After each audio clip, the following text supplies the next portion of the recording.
यथार्थ गीता भगवद गीता की शाश्वत शिक्षाओं का सरल रूपांतरण है, जिसे स्वामी प्रगाढ़ानंद जी महाराज ने लिखा है।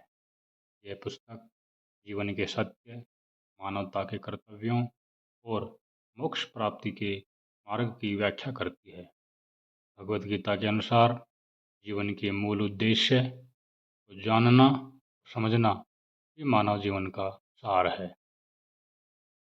यह पुस्तक भगवद गीता के 700 श्लोकों पर आधारित है, जिसमें अर्जुन और भगवान श्री कृष्ण के संवाद को रूपांतरित किया गया है। अर्जुन के जीवन में जो द्वंद्व और चुनौतियाँ आती हैं, वह हर मानव जीवन का प्रतिनिधित्व करती है और श्री कृष्ण के उपदेश जीवन के वास्तविक मार्ग को दर्शाते हैं। अध्याय 1 अर्जुन निषाद योग। गीता का पहला अध्याय युद्ध भूमि का दृश्य प्रस्तुत करता है, जहां अर्जुन कुरुक्षेत्र में अपने सगे संबंधियों के खिलाफ युद्ध करने के लिए खड़े होते हैं। यह अध्याय अर्जुन के मन में उत्पन्न द्वंद्व और भ्रम की स्थिति को बताता है। अर्जुन अपने ही परिवार, गुरुओं, मित्रों के खिलाफ युद्ध करने को लेकर संशय में होते हैं। उन्हें यह युद्ध धर्म के विपरीत लगता है और वह अपने कर्तव्यों को लेकर अत्यधिक असमंजस में पड़ जाते हैं। श्री कृष्ण इस स्थिति को समझते हैं और अर्जुन को समझाने के लिए गीता का उपदेश देना आरंभ करते हैं। अर्जुन का विषाद मानव जीवन में हर व्यक्ति के सामने आने वाली दुविधा और भ्रम का प्रतीक है। यहीं से गीता का वास्तविक उपदेश प्रारंभ होता है। अध्याय 2 सांख्य योग। दूसरे अध्याय में श्री कृष्ण ने अर्जुन को आत्मा की अमरता का ज्ञान दिया है।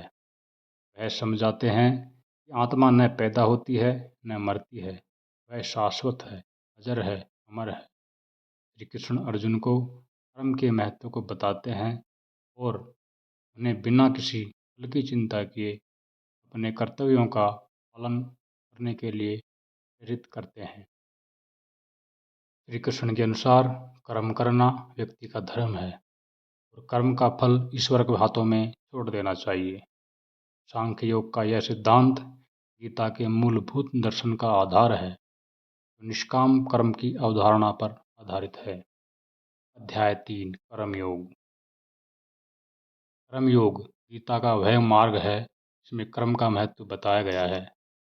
श्री कृष्ण ने अर्जुन को बताया, निष्काम भाव से कर्म करना ही सच्चा योग है। कर्म करना व्यक्ति का सर्वधर्म है और उससे बचना जीवन के प्रति कर्तव्य का त्याग है। श्री कृष्ण बताते हैं कि हर व्यक्ति को अपने निर्धारित कर्म करने चाहिए, चाहे वह कितना भी कठिन क्यों न हो, क्योंकि यही उसके जीवन का वास्तविक उद्देश्य है।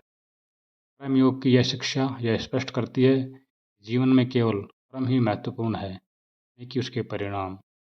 सही और धार्मिक कर्म करने से व्यक्ति अपनी आत्मा की उन्नति कर सकता है और मोक्ष प्राप्त कर सकता है। अध्याय 4 में बताया है ज्ञान कर्म संन्यास योग। अध्याय 4। इस अध्याय में श्री कृष्ण अर्जुन को ज्ञान योग और कर्म योग के बीच संबंध समझाते हैं। वह ज्ञान की महत्ता बताते हैं और कहते हैं कि ज्ञानवान व्यक्ति अपने कर्म को ईश्वर को समर्पित कर निष्काम भाव से कर सकता है।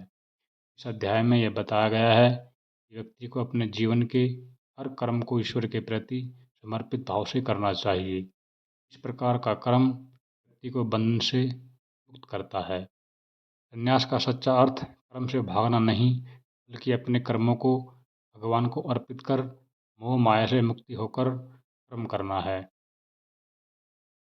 अध्याय 5 कर्म संन्यास योग। यह अध्याय बताता है कि कर्म करना और संन्यास दोनों ही मोक्ष के मार्ग हैं। यहाँ श्री कृष्ण कहते हैं कर्म संन्यास का अर्थ केवल भौतिक संसार से दूर हो जाना नहीं है, बल्कि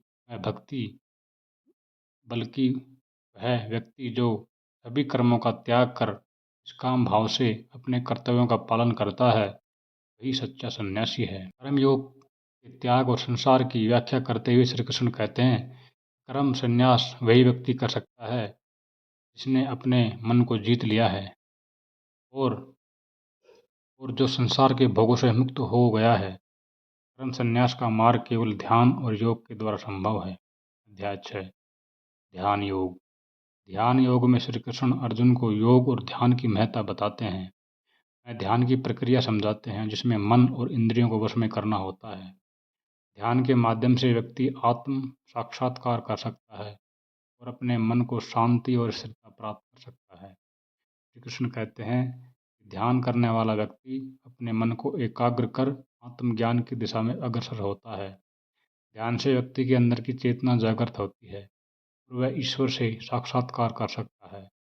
इस अध्याय में ध्यान योग को आत्मा और परमात्मा के मिलन का साधन बताया। अध्याय 7 ज्ञान विज्ञान योग। इस अध्याय में श्री कृष्ण ज्ञान और विज्ञान का विवेचन करते हैं। वह अर्जुन को समझाते हैं कि सच्चे ज्ञान और विज्ञान से ही व्यक्ति ईश्वर के वास्तविक स्वरूप को समझ सकता है। यह अध्याय बताता है भगवान का ज्ञान प्राप्त करने के लिए व्यक्ति को आत्मज्ञान की आवश्यकता होती है। यह ज्ञान व्यक्ति को माया और सांसारिक बंधनों से मुक्त करता है। विज्ञान का अर्थ यहाँ आध्यात्मिक विज्ञान से है, जो व्यक्ति को भगवान के वास्तविक स्वरूप का अनुभव कराता है। इसी प्रकार की और भी ऑडियो समरी सुनने के लिए हमारे चैनल को लाइक और सब्सक्राइब जरूर करें। Thank you so much.